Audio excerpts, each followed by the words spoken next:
Adlaw sa tanan adlaw karon nga Domingo, pitsa 5 sa bulan sa Mayo 2024, unang Domingo sa bulan sa Mayo. Doon ako'y pagabasahon nga mensahe sa pulong sa Dios nga namakita sa ikaduhang Timoteo kapitulo 3 bersikulo 16 o 17. Ikaduhang Timoteo kapitulo 3 bersikulo 16 o 17, nagaingon ang pulong sa Ginoo pinagi kang Apostol Pablo. Ikaduhang Timoteo kapitulo 3 bersikulo 16 o 17. Ang tibuok kasulatan gisulat uban sa lamdag gikan sa Dios ug mapuslanon alang sa pagtudlo sa kamatuoran, sa pagbadlong, sa pagsaway ug sa pagtudlo unsaon pagkinabuhi nga matarong. 17 sa ingon nga ang mag-alagad sa Dios masangkap pag-ayo ug maandam sa tanang maayong buhat. Ang Dios magapanalangin siyang pulong. So atong hisgutan karon unsa ka importante gyud ang balaang kasulatan. So atong hinuduman, ang balaang kasulatan, ang Biblia naglangkob kana sa 66 ka libro, so daan og bag-ong tugon. 25 ka libro sa New Testament, unya inguna na ang kuan. So dinhi atong makita nga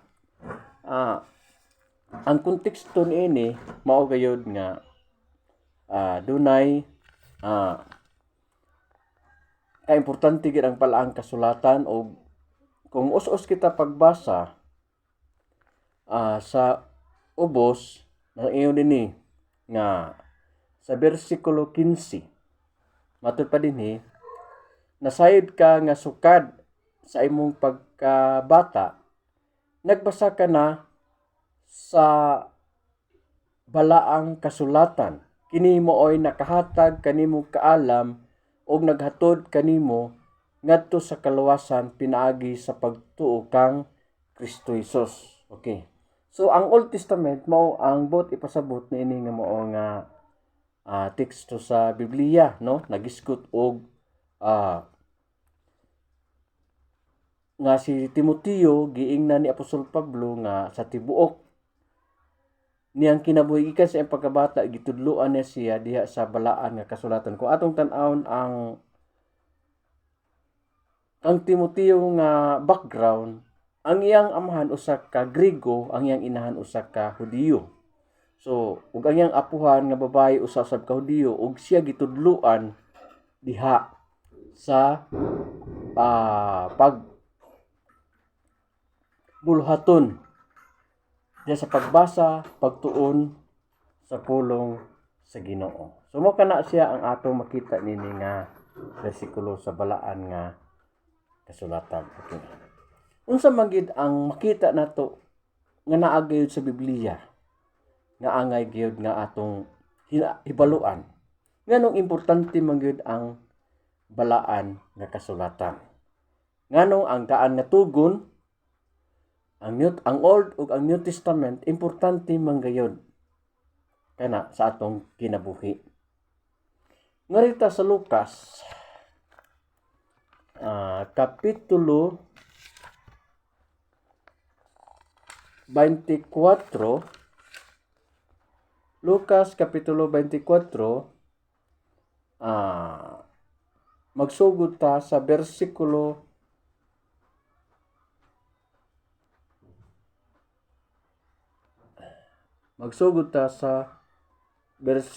13. Bersikulo 15, 14 o 13 nag-ingon dinhi. Moos-os ta sa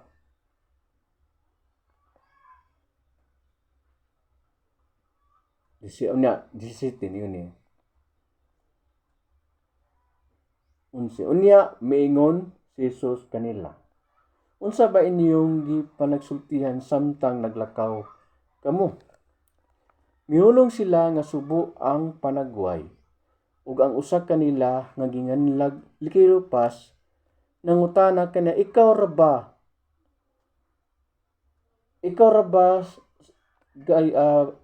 ra ba siguro'y bisita sa Jerusalem nga wala may balo sa mga may tabo didto niining pipila ka mga adlaw nga milabay.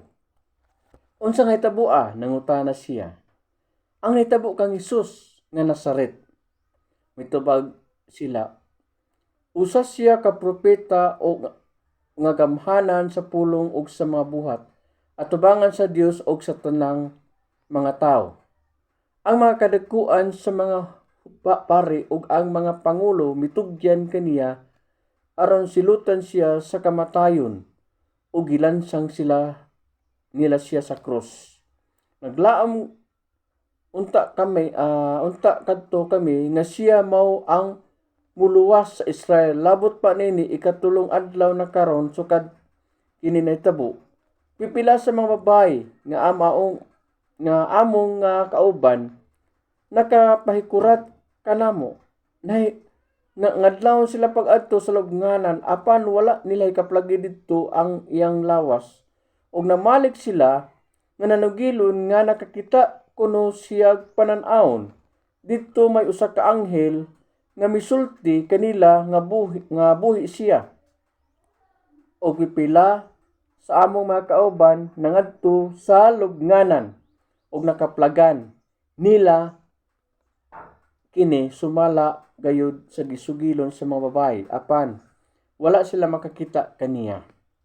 Unya mingon si Jesus kanila, pagkabuang gay ninyo, pagkadugay ninyo mutuo sa tanan gisulti sa mga propeta. Dili ba kinahanglan man nga mag-antos ang Mesiyas nining mga panbutanga ug unya musulod sa iyang himaya? O gipasabot ni Jesus kanila ang gisulti may tungod kaniya sa tibuok kasulatan sugod sa mga basahon nga gibuhat ni Moises hangtod sa mga sinulat sa tanang propeta. So klaro kaayo nga ang daang testamento nagisgot na may tungod kang Ginoong Hesukristo.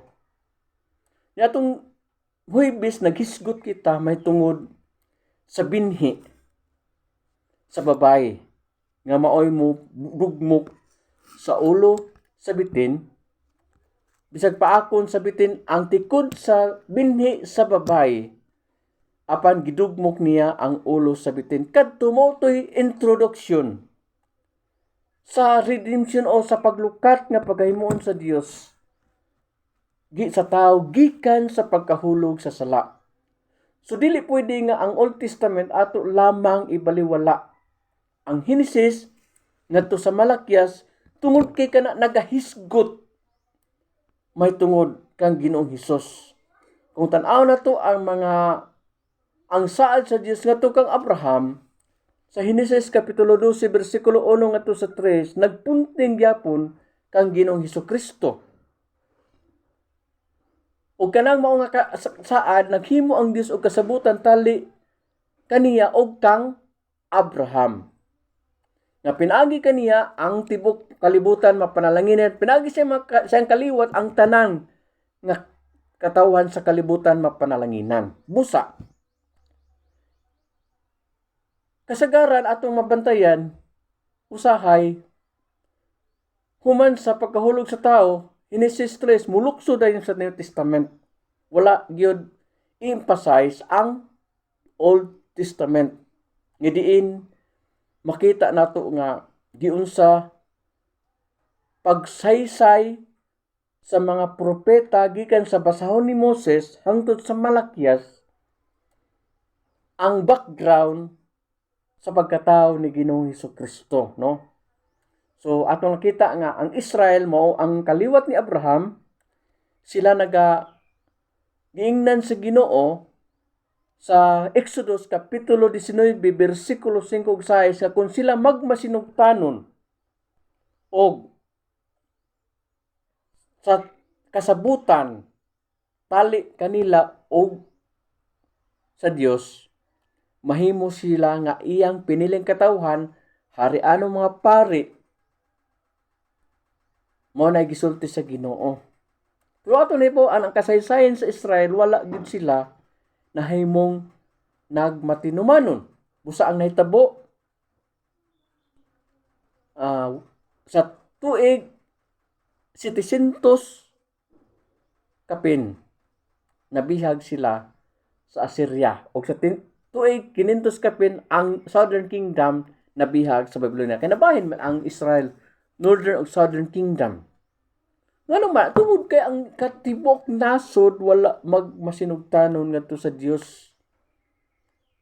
Apan human sa 70 ka tuig pinaagi kang Haring Zero sa Persya, gigamit sa Ginoo si Haring Zero, gipabalik ang iyang katawhan, gituko nila ang templo, gibalik nila ang sistema sa pagsimba nga gitudlo sa balaod ni Moses. Apan wala ang arkas kasabutan, wala ang himaya sa Dios. Muna nga atong hinumduman, nagsaad ang Dios gikan kang hagyay sa karaya og malakay nga mobalik siya. Ug muna ang katumanan. Si Ginoong Hesus mao ang sentro sa balaan nga kasulatan. Mo nang ang tibok kasulatan gituga aron paglamdag kanato, aron pagtudlo, pagmatuto, aron mahisama ta kang Ginoong Jesucristo. Unsa may atong himuon? Ilho nato si Kristo, no? Aron mahimo kita nga kabahin sa saad sa Dios sa Old Testament. Ngadto kang Abraham, saad sa Dios sa mga propeta. Juan 1:12-13 nagaingon ang pulong sa Ginoo. Juan kapitulo 1 bersikulo 12 ug 13. Matud pa dinhi.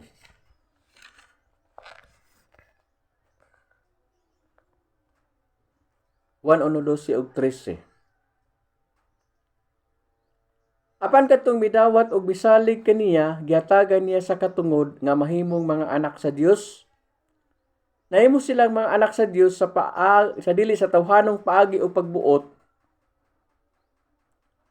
Ang Dios mismo mo ang naghimo kanilang iyang mga anak. So ato makita nga ang Dios mismo nahimong kanila nga iyang mga anak sa tanan nga mituo og midawat ng Kristo. Si Kristo nga mao ang sentro nga mensahe sa balaan nga kasulatan, no?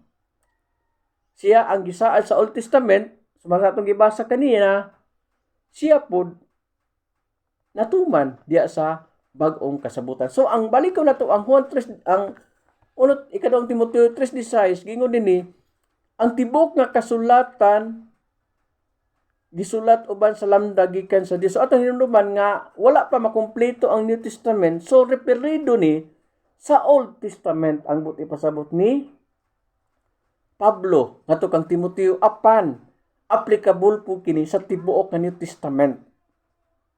Nga ang tibuok kasulatan gisulat uban sa lamdag gikan sa Dios ug mapuslanon alang sa pagtudlo sa kamatuoran. Kinsa man ang kamatuoran? Juan 14:6 si Ginoong Hesukristo. Sa pagbadlong, sa pagsaway o sa pagtudlo unsaon pagkinabuhi nga matarong sa ingon nga ang mag-alagad sa Dios masangkap pag-ayo sa naandan sa tanang maayong buhat. Sa Efeso kapitulo 2 bersikulo 8 ngadto sa 10 atong mabasa. Efeso 2:8 ug 10 nagaingon dinhi. Kaya pinagi sa pagtuon na luwas kamo tungod sa grasya sa Dios, dili kini inyong buhat kun dili gasa sa Dios, busa walay makapasigarbo ni sanglit dili man kini bunga sa inyong paningkamot. Mga binuhat kita sa Dios ug gibuhat kita niya diha kang Kristo aron magbuhat kita sa maayo nga mao iyang tuyo alang kanato. So giandaman ta og sa mga maayong buhat, giluwas ta niya aron ta mubuhat sa ipabuhat sa Dios kanato, mahimutang sandayong sa panalangin sa kalibutan og mahimutang kabahin sa saad sa Dios ni Abraham, makaliwat ni Abraham nga mahimong sandayong sa panalangin alang sa tibuok kalibutan. Busa atong tuuhan dawaton si Kristo nga atong Ginoo ug manluluwas sa atong kinabuhi. Daghang salamat.